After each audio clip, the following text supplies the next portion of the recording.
U.S. troops deploy worldwide with 10,000 sealed indictments to take down Khazarian mob by Benjamin Fulford, December 18, 2017. U.S. President Donald Trump spent the weekend at Camp David with his top generals to map out the exact strategy for decapitating the Khazarian mafia worldwide, say Pentagon sources. The Atlanta airport was shut down while the Department of Defense refused to disclose the locations of 44,000 U.S. troops who may be involved in terminating the cabal worldwide, a senior Pentagon source said. There are now close to 10,000 sealed indictments as more and more of the Khazarian criminals give up evidence on their colleagues, the sources say. There are also many extrajudicial killings going on. The liberal sanctuary city mayor of San Francisco, Edwin Lee, dropped dead after an illegal alien was found not guilty in the murder of Kate Steinle even after his confession, one source notes. Lee's death is a message to the Democrats and sanctuary city mayors like Rahm Emanuel of Chicago and Bill de Blasio of New York City, the source warns. The Khazarian mob is also killing off lots of people. In Japan, 2 former executives of Toshiba, Satoshi Nishida, and Taizo Nishimura, suddenly died in the past 2 months because they were about to provide evidence about the March 11, 2011 Fukushima tsunami and nuclear terror attack against Japan, according to sources close to the royal family. This attack was carried out by henchmen of the Rockefeller family, whose members include Hillary and Bill Clinton, the sources say. The Rockefellers, in turn, were taking orders from the fascist P2 Freemason Lodge, they say. The Rockefeller family, by the way, has elected Mel Rockefeller, the son of Nelson Rockefeller, as the new family head, these sources added. In Canada, Barry Sherman, owner of the Canadian pharmaceutical giant Apotex, was found hanging dead alongside his wife Honey by the family's indoor pool. According to CIA sources, Sherman was killed to cover up an evidence trail leading to the Clinton Foundation and their crimes in Haiti. We have a classified document involving the Clinton Foundation and a pharmaceutical company from Canada that was to supply generic drugs for the people of Haiti. The point is that they were going to supply inferior quality generic medicine and pocket the difference in price, the CIA source says. In any case, no matter how many potential witnesses are bumped off, the situation has reached a point where the Khazarians will not be able to murder their way out. The December 12 senatorial election in Alabama, for example, was a sting operation against the Khazarians, Pentagon sources say. Senator Roy Moore was allowed to have his election stolen in Alabama so Trump could collect voting data to take down the Soros organization, the Democrats, and the cabal for vote fraud, the sources say. 3 poll workers have been arrested already, they note. Speaker of the House Paul Ryan is next to join a growing list of politicians who are resigning in the ongoing purge of the House and Senate, the sources add. Senator John Desh McCain is also apparently wanting to leave this world before his many crimes are made public.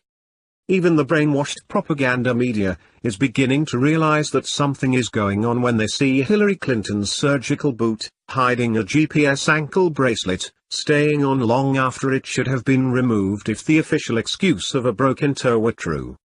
No doubt some lame excuse will be given and the still brainwashed segment of the population will accept it. The people who still believe the cabal's storyline are like the people in the joke about a man who was told his wife was cheating on him. In the joke, he hires a detective to confirm his wife's innocence. The detective comes back and says, she met with another man in the street and they entered a hotel together. The husband asks, did you see them enter a room together? The detective says, yes. Did you see what went on inside the room? The husband asks. Yes, I peeked through the keyhole and saw them on the bed together, the detective answers. Were they covered with a blanket? The husband asks. The detective says, yes to the man. He asks, did you see under the blanket? And the detective says, no. In that case you cannot prove she was cheating, the husband says. The husband does not want to face reality because it would upset his entire worldview, and in the same way, the brainwashed people will cling to the lamest excuses to avoid reality. Similarly, if the Clinton people explain the cast is still on because of complications, people in denial will go with this story rather than accept that she has been arrested. Nonetheless, we are reaching the point where even these people will be forced to face reality. The entire FBI and Justice Department network that tried to protect Hillary Clinton from prosecution is also being systematically exposed and dismantled. Here provides a good visual summary. Now even the corporate media is being forced to accept that the so-called Islamic State was a CIA creation. This is coming out now because the November 18 U.S. military raid on the CIA has shut down Operation Mockingbird, and the corporate media is being forced to report the truth. A clear sign of how unusual the times we are living in have become is that former U.S. corporation President Barack Obama is seeking and apparently getting political asylum in England. What this shows, together with the fact that Donald Trump is not welcome in the UK, is that the Anglo-Saxon world is split between bloodline-controlled England and the anti-bloodline Gnostic Illuminati-ruled Republic of the United States of America. This situation is likely to come to a head of sorts in January as an informal Anglo-Chinese alliance tries to bankrupt the US internationally, based on its cumulative trade deficit and its inability to pay for the goods it imports with real money. The US will respond with threats of war. This will appear in the news in the form of US saber-rattling against North Korea, as it yet again wields the all-out nuclear war card in an attempt to extort more money. The Chinese are preparing to call the US bluff this time, as can be seen by its government warning its people to prepare for nuclear war as it conducts military drills near Taiwan and North Korea. The Chinese and British want the creation of a world government in order to ensure a peaceful and law-based planet, Asian secret society sources say. In the absence of some sort of compromise with the US military government, there will be financial chaos even if war is avoided. The current financial system is dysfunctional and only serves as a way to funnel privately owned central bank funny money to the super-rich via the stock market. This means of distributing money has pushed financial markets away from reality, and reality always will prevail, no matter how hard you try to avoid it. The Boston Consulting Group surveyed 250 top institutional investors who together manage over $500 billion in funds and found them to be the most pessimistic they have been since the Lehman shock of 2008. Hopefully, a new transparently and meritocratically run financial system will be launched, but we may need to go through the chaotic collapse of the old system before this is possible. We will find out in the new year. On a final and personal note, Abraham Cooper of the Simon Wiesenthal Center will be speaking at the Foreign Correspondents Club of Japan on December 20.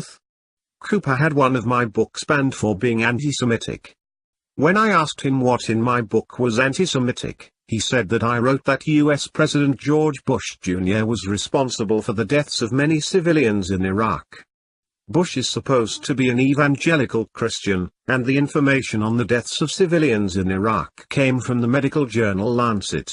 So here we have a supposed Jew banning a book written by a person with Jewish ancestry that is denouncing genocide by a non-Jew because it is anti-Semitic. How hypocritical can you get? Poor Mr. Wiesenthal must be spinning in his grave. According to officials at Documentation Publishing, the Wiesenthal Center paid bribes to editors to place misleading newspaper ads for my book. This then led to a complete ban of all advertising for all of my books in newspapers and other ad venues, no matter what their content. This is typical of what they do to writers worldwide and is a part of their control grid in Japan and elsewhere. In the US, the Department of Homeland Security froze the bank accounts of entire publishing companies to prevent them from publishing my books in English. Cooper and his Jewish mafia buddies also pay rent to mob right-wingers to do things like attack ethnic Korean shopping districts in order to keep South Korea and Japan fighting each other, according to members of these groups. The man is a criminal and belongs in jail. If Cooper is arrested, he will sing like a canary about the entire Khazarian mafia control grid in Japan and elsewhere. He will also explain exactly how the Khazarian mafia runs North Korea. I would be very happy if some MPs showed up at the event and arrested him. Take him to Guantanamo and make him sing. One of the sealed indictments has been unsealed. Massachusetts State Senator arrested. Hal Turner Radio Show. Former Massachusetts State Senator Brian Joyce was arrested and charged with running his office as a criminal enterprise Friday, and is now facing a 113-count indictment from the federal government. Joyce is reported to have gained $1 million through bribes and kickbacks and has also been charged with racketeering, extortion, honest services fraud, money laundering, and conspiracy to defraud the IRS, according to Newsweek. The 55-year-old Democrat was taken into custody by the FBI after a 2-year investigation and was found to have accepted hundreds of pounds of Dunkin' Donuts coffee, after he pulled strings for a local franchise owner, Newsweek reports. Prosecutors accused Joyce of using his law firm to launder money while he was still working as a state legislator. This is the second time this month a Massachusetts Democrat has been embroiled in a massive scandal. Massachusetts Senate President Stan Rosenberg resigned last week, amidst reports his husband Brian Hefner had been sexually inappropriate with 4 separate men. Rosenberg said Hefner is seeking treatment for alcohol dependency, and will be admitted to an inpatient treatment center for his addiction. Rosenberg's resignation, however, is said to only be in effect for the duration of the investigation, according to Mass Live. The arrest of Senator Joyce comes after one of the 4,289 federal sealed indictments reported by this website earlier, was unsealed.